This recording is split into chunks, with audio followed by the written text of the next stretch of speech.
पुसद शहरातील वसंतराव नाईक चौकात विद्युत डीपीला भीषण आग. पुसद शहरातील वसंतराव नाईक चौक परिसरात आज दुपारी एक धक्कादायक घटना घडली. दिनांक 29 एप्रिल 2026 रोजी अंदाजे 4:30 वाजताच्या सुमारास भूमी अभिलेख कार्यालयासमोर असलेल्या विद्युत डीपीला अचानक आग लागल्याने परिसरात एकच खळबळ उडाली.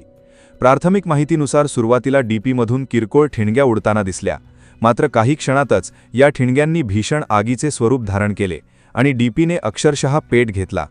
आगीच्या ज्वाळा आणि धुराचे लोट मोठ्या प्रमाणावर उसळत असल्याने परिसरातील नागरिकांमध्ये भीतीचे वातावरण निर्माण झाले होते. घटनेची माहिती मिळताच अग्निशमन दल तसेच विद्युत विभागाचे कर्मचारी तात्काळ घटनास्थळी दाखल झाले. अग्निशमन दलाच्या जवानांनी वेगाने आणि दक्षतेने काम करत आगीवर नियंत्रण मिळवले, त्यामुळे संभाव्य मोठा अनर्थ टळला. या घटनेमुळे काही काळासाठी परिसरातील वीज पुरवठा खंडित झाला होता.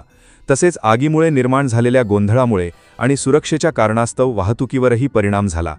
काही काळ वाहतूक विस्कळीत झाली होती, मात्र परिस्थिती नियंत्रणात आल्यानंतर हळूहळू सुरळीत करण्यात आली. दरम्यान डीपीच्या शेजारी व्यवसाय करणाऱ्या दुकानदारांमध्ये सध्या भीतीचे वातावरण असून भविष्यात अशा घटना टाळण्यासाठी योग्य उपाययोजना करण्याची मागणी होत आहे.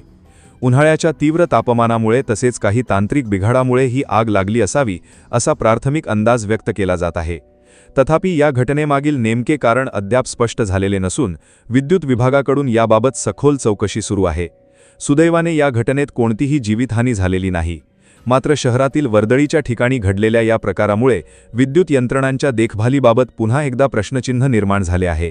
नागरिकांनी देखील अशा घटनांच्या वेळी सतर्क राहून तात्काळ प्रशासनाला माहिती देण्याचे आवाहन करण्यात आले आहे.